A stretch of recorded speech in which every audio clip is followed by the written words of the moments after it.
demi Allah saya katakan, ketika aturan Islam itu dibawa, hidup masyarakatnya tenang.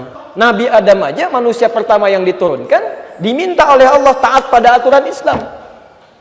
Diminta oleh Allah bangun kedekatan dengan Allah. Seterusnya membangun kedekatan dengan Allah. Dari mulai Nabi Nuh, setelah Nabi Nuh sampai ke masa Nabi Muhammad SAW. Para nabi saja dan rasul yang dekat dengan Allah, surganya jelas. Kemudian hisabnya juga sangat ringan, bahkan tidak ada langsung masuk surganya, itu masih berusaha menunaikan ketentuan-ketentuan Allah yang terdapat dalam Islam.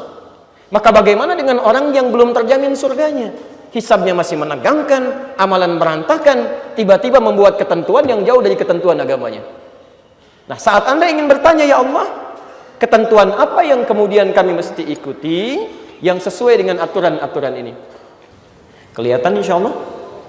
Belum saya nulis apa-apa. Anda kenapa pagi ini agak aneh ya? Saya belum terangkan, sudah jelas. Belum saya tulis, sudah kelihatan. Wah, hebatlah pokoknya orang istiqomah itu. Ya. Baik, sekarang saya mohon izin untuk lambatkan.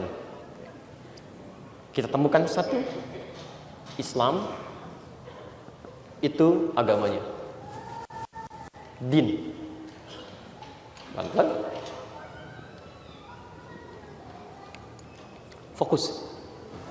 Kalau Anda ingin bicara aturannya, saya ulang, ingin bicara aturan-aturan yang ada dalam Islam, maka kemudian kata ini dikeluarkan menjadi bentuk akar katanya. Ya, hilangkan sisipannya, maka keluar bentuk aslinya. Kata dasarnya, kata aslinya disebut dengan as-silmu, silmi. Fokus. Quran surah kedua Al-Baqarah ayat 208. Posisi paling kiri di pertengahan ke bawah sedikit. As-silmi. Ini aturannya. Ya ayyuhalladzina amanu udkhulu fis silmi kafah. Ingat, bukan di Islam. Awas ya, bukan Islam tapi silmi. Orang kalau sudah masuk Islam itu sudah beriman, maka disebut dengan amanu, orang-orang yang telah beriman. Artinya sudah masuk Islam. Karena itu jangan keliru menafsirkan ayat ini ya, ada terjemahan yang kurang tepat. Hei orang-orang yang beriman, masuklah ke dalam Islam. Sudah masuk Islam, gak usah disuruh masuk lagi. Karena kalau sudah beriman, sudah masuk Islam. Cara yang tepat menerjemahkan, hei orang-orang yang sudah masuk Islam dan beriman kepada Allah dengan segala ketentuannya, udkhulu fis silmi. Maka praktekkanlah, masuklah ke dalam aturan Islam kafah secara total. Praktekkan aturannya. Jadi kalau Anda sudah merasa muslim, sudah menyatakan beriman kepada Allah, maka konsekuensinya Anda mesti patuh dengan aturan agama. Kata Allah kerjakan, kerjakan. Kata Allah tinggalkan, tinggalkan. Sudah, tidak ada tawaran. Pilihan kita cuma dua, imma kerjakan atau tinggalkan, tidak ada yang ketiga. Sampai sini? Baik, kalau sudah jelas, ya Allah, kalau saya sudah bisa ikuti ini, apa yang bisa saya raih? Perhatikan jaminannya. Quran surah ketiga, surah ke-19 ayat ke-15. Posisi paling kiri di pertengahan ke bawah sedikit.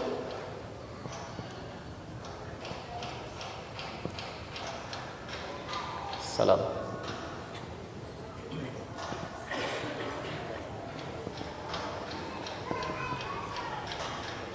Fokus. Agama Anda Islam. Kalau sudah masuk Islam disebut orang beriman. Kalau sudah beriman, konsekuensinya ikuti aturannya. Kalau sudah bisa ikuti aturannya dengan baik, kerjakan, tinggalkan, maka lihat kata Allah, wassalamun alaihi yawma wulida. Ini yang diberikan oleh Allah kepada Nabi Yahya ketika mengikuti aturan Allah. Wassalamun alaihi yawma wulida. Maka kami jamin akan diberikan salam dalam kehidupannya. Salam itu dalam bahasa Arab bisa berarti tenang, bisa berarti damai, bisa berarti selamat, bisa berarti sejahtera. Masya Allah. Kata Allah, kalau ada orang-orang yang mau mengikuti aturan dalam Islam, maka dijamin selama hidup dia akan tenang, hidupnya akan damai, hidupnya akan selamat plus sejahtera dalam kehidupannya. Tidak cukup selama di dunia, wa yauma yamutu, di akhirat, di alam kuburnya pun kami akan berikan semua ini, wa yauma yub'atsu hayya, termasuk di akhiratnya kami akan jamin semua ini. Yang paling menarik, jangan dulu bicara alam kubur atau akhirat. Sekarang perhatikan, kalau dalam konteks kita hidup saja bisa mengikuti aturan ini, Allah jamin semua hal ini. Nah, sekarang kita kembalikan pada tema kita. Kalau toleransi yang dibangun ini mengikuti ketentuan dalam Islam, maka Allah jamin siapapun yang bisa toleran sesuai dengan konsep Islam, kami jamin hidup masyarakatnya akan tenang. Silakan perhatikan, orang-orang Islam yang masuk kemanapun, nanti kita akan bahas, termasuk ke Nusantara, di dunia manapun ketika datang tidak pernah ada kerusuhan, selalu tenang, selalu ada peradaban yang menenteramkan. Ketika aturan Islam itu dibawa, dipraktikkan, sejak masuk Andalus misalnya yang disebut Spanyol dengan sekarang itu, sejak masuk kemudian ke Iraknya, ke Kufahnya, sampai kemudian ada peradaban ya di Baghdad itu dengan kerajaan Abbasiyahnya, Muawiyah yang di Spanyol itu, sampai masuk ke Nusantara. Demi Allah saya katakan, ketika aturan Islam itu dibawa, hidup masyarakatnya tenang, ada kedamaian di dalamnya, ada keselamatan dalam praktek kehidupannya, dan sejahtera dikenal oleh dunia. Karena itu, mari kita lihat kembali apa konsep toleransi dalam Islam itu, bagaimana ketentuannya dalam Al-Quran, yang mudah-mudahan kalau kita bawa semua itu, di Indonesia minimal, hidup masyarakat kita akan tenang, damai, dan selamat insya Allah sampai kembali kepada Allah Subhanahu wa Ta'ala. Dan tidak cukup dengan amin, kita bahas dulu ya.